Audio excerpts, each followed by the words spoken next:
Hello friends, आप सभी का बहुत बहुत स्वागत है कम्युनिटी रेडियो वक्त की आवाज़ के यूट्यूब चैनल वक्त की आवाज़ रेडियो में। मैं हूं आप सभी के साथ आपकी रेडियो होस्ट अंशिका। और फ्रेंड्स, आज हम लेकर आए हैं आप सभी के लिए अपने डिजिटल हैंडल पर एक खास प्रोग्राम जो कि संबंधित है आप सभी के स्वास्थ्य से। और हमारे कार्यक्रम का नाम है घर में क्यारी सेहत न्यारी। तो आप सभी हमारे इस खास कार्यक्रम को जरूर सुने। सेहत हो प्यारी जब घर में हो क्यारी, सुन लो यारों मेरी ये बात। सेहत हो प्यारी जब घर में हो क्यारी, सुन लो यारों मेरी ये बात। पोषण सही सच्ची सेहत के हैं ये राज। पोषण सही विकास, अच्छी सेहत के हैं ये राज। सुनो दुनिया सारी जब हाँ होगी क्यारी, सेहत भी होगी सबसे न्यारी। सुनो दुनिया सारी, घर में क्यारी तो सेहत न्यारी। सुनिए सिर्फ वक्त की आवाज पे 91.2 FM वक्त की आवाज।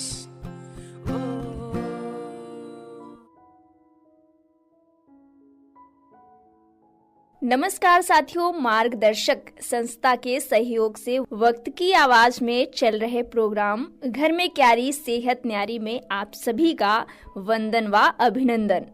साथियों, यह कार्यक्रम आपको कुपोषण के कारणों को समझने के ही साथ अपनी छोटी सी आमदनी में कैसे शुद्ध व ताजे फल सब्जियों के द्वारा अपने परिवार को स्वस्थ बनाने में सक्षम हो सकते हैं, इस पर आधारित है। इस छोटे से विकल्प के द्वारा परिवार को सेहतमंद बना सकते हैं। इसके साथ ही ये समझना कि कुपोषण की पहचान कैसे करें। जैसे कि वसुंधरा जी ने गांव में आते ही देखा कि बच्चों की ठीक ढंग से बढ़त नहीं हो रही।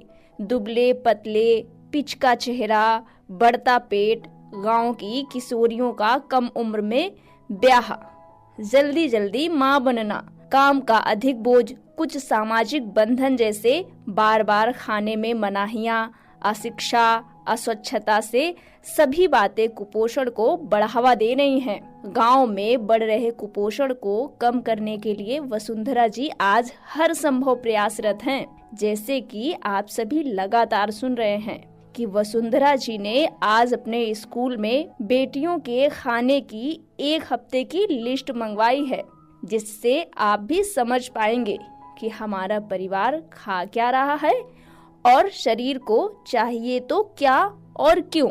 तो चलते हैं और पूछें कि बेटियों को एक हफ्ते के खाने की लिस्ट या सूची बनाते समय क्या महसूस कर रही थीं। मेरा नाम सोनाली है, मैं बेरी दरिया में रहती हूँ।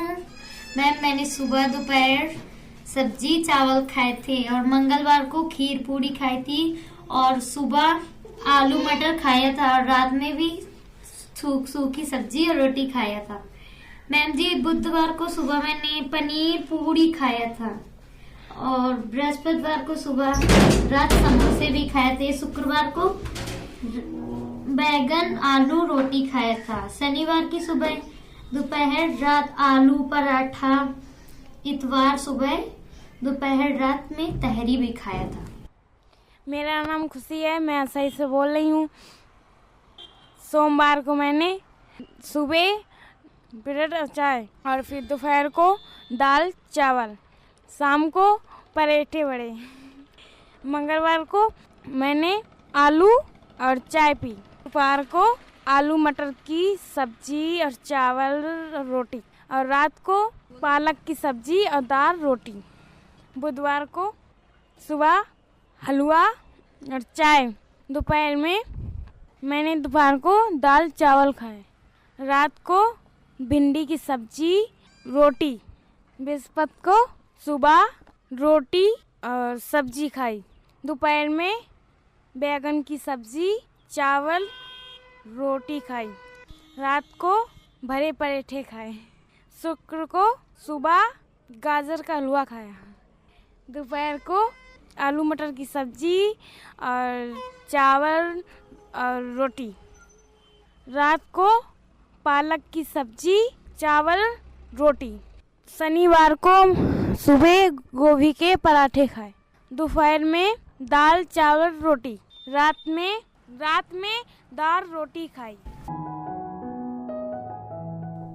वाह, इन बेटियों से बात करके लगा कि एक हफ्ते का खाना याद रखना एक इम्तिहान से कम नहीं है और इसका संबंध अमीरी गरीबी से नहीं बल्कि जानकारी से जुड़ा है।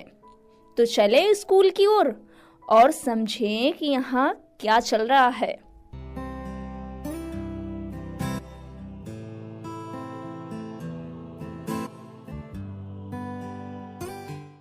नमस्ते टीचर जी। नमस्ते, कैसे हो सब? आओ इधर बैठो। जी टीचर जी। ये कहकर बेटियां पेड़ की छांव में आ गई। इन बेटियों का झिझकना देखकर मुझे भी अपनी किशोरावस्था याद आ गई। मन ही मन मुस्कुराते हुए मैंने दुलारते हुए पूछा, तो जरा दिखाओ तो आप सभी ने एक हफ्ते में क्या क्या खाया है? याद रहा या मुश्किल हुई? मेरी ये बात सुनकर सब एक दूसरे को देखकर मुस्कुराने लगी। तभी उनमें से एक ने कहा, अरे टीचर जी, जब 2-4 ही चीजें रोज बनती हैं तो याद तो रहेगा ही। उसका बोलना क्या हुआ कि सबके सब जोर से हंस पड़े। पर मुझे खुशी इस बात की हो रही थी कि चलो बेटियों से बात करने का एक माहौल तो बन रहा है। बस फिर क्या, मैंने सभी के एक हफ्ते की सूची देखी तो सोचने लगी कि ये क्या। सभी घरों में लगभग वही चीजें, आलू के साथ कोई सब्जी, चावल, रोटी, कभी कभी रायता, एक आध बार दाल। उनकी बनाई सूची में फल, दूध, दही, घी का तो दूर दूर तक नाता नजर नहीं आ रहा था। मैं कुछ बोलती कि उससे पहले ही नेहा बोल उठी, अरे टीचर जी, इतनी खाने की चीजें बहुत हैं। ज्यादा चीजें बनाएंगे तो काम ज्यादा करना पड़ेगा ना, इतना ही ठीक है। उसकी बातें सुन सभी हंस जरूर रहे थे, पर काम का बोझ महसूस कर रही बेटियां अपने स्वास्थ्य के प्रति कितनी अनजान हैं। उन्हें अगर पता होता कि पोषित भोजन के मिलने से ही वो ज्यादा स्वास्थ्य व सुंदर दिखती हैं, तो जरूर करती। तभी गुमसुम सी पास में बैठी लता से मैंने पूछ ही लिया, लता, क्या घर में माँ को ये बताया कि आज मैंने आप लोगों को क्यों बुलाया है? तो बोली, नहीं। क्यों लता, माँ को बताना तो चाहिए ही। तो वो कुछ डरी सी बोली, वो बहन जी माँ को बताने से डर रही थी कि कहीं अम्मा आने से मना तो ना कर देंगी, और मुझे जानना ही था कि चक्कर थकान क्यों महसूस होते हैं। लता की बात सुनकर मैंने उसे झट से गले लगा लिया और कहा, हाँ लता, जब मैं तुम्हारी जितनी थी तब मैं भी कुछ ऐसा ही सोचती थी। अब जरा पीछे मुड़कर देखो कौन है। वो पीछे मुड़ी तो अपनी माँ को देख कुछ सहम सी गई, पर उसकी अम्मा ने जब धीरे से मुस्कुराया तो वो खिलखिला पड़ी। अब आप लोग ही सोचिए, डर, भय, हिंसा के माहौल में अच्छा भोजन भी हमें कमजोर यानी कुपोषित बना देता है, जैसे कि जेल में कैदी का खाना। सभी बच्चे ये सब ध्यान से सुन ही रहे थे कि लता की माँ ने कहा, अरे बहन जी, मैंने इस तरह तो कभी सोचा ही नहीं था।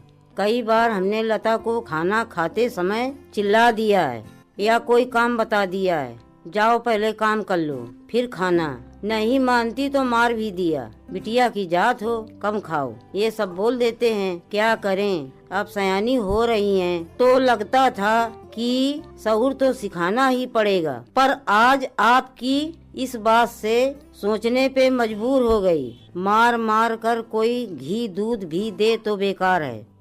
लता की माँ की बातें सुन कई बेटियों को भी घर में हो रहे व्यवहार याद आ रहे थे। तभी मैंने बच्चों का ध्यान अपनी ओर करने के लिए उन्हें एक फोटो दिखाई। पूछा कि ये लड़की क्या कर रही है। सभी बच्चे एक साथ बोल पड़े, जी ये अपने नाखून देख रही है और ये आंखों के अंदर का भाग। मैंने कहा, शाबाश बच्चों, ये लड़की जांच रही है कि हमारे शरीर में खून का गाढ़ापन है कि नहीं। अगर ये नाखून और आंखों के नीचे की पलक के अंदर का भाग सफेद हो रहा है यानी लालिमा कम है, तो समझ लो कि खून की कमी यानी कि जिसे अंग्रेजी में एनीमिया कहते हैं, जो कि महिलाओं और लड़कियों में ये एक आम समस्या है और ये कुपोषण का ही रूप है। पर्याप्त पोषण की कमी से शारीरिक और व्यवहारात्मक दोनों से संबंधित कई विकार हो सकते हैं और इसी वजह से चक्कर आना, थकान लगना, कई बार तो सांस फूलने जैसे लक्षण भी होते हैं।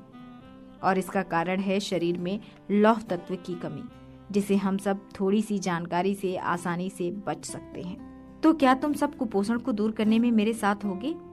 सभी ने हामी भरी तो मैं बहुत ही भावुक हो सोचने लगी कि आज मणिपुर गांव घर के परिवार के लोग अगर कुपोषण के एक एक लक्षणों की पहचान कर उसके एक छोटे से इस विकल्प को अपनाने की ठान ले तो आसपास के लोग भी सेहत की पहचान बना सकते हैं। अब आज के खाने की सूची को समेटते हुए कल गांव में ही मीटिंग करने की बात कह चल ही रही थी कि लता ने हाथ हिलाया जो दिल को छू गया। मैंने उसे आवाज देते हुए कहा, कल फिर मिलती हूँ।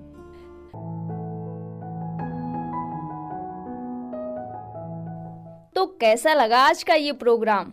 अब आप सोच तो जरूर रहे होंगे ना कि जो घर में है वही तो खाया जाएगा।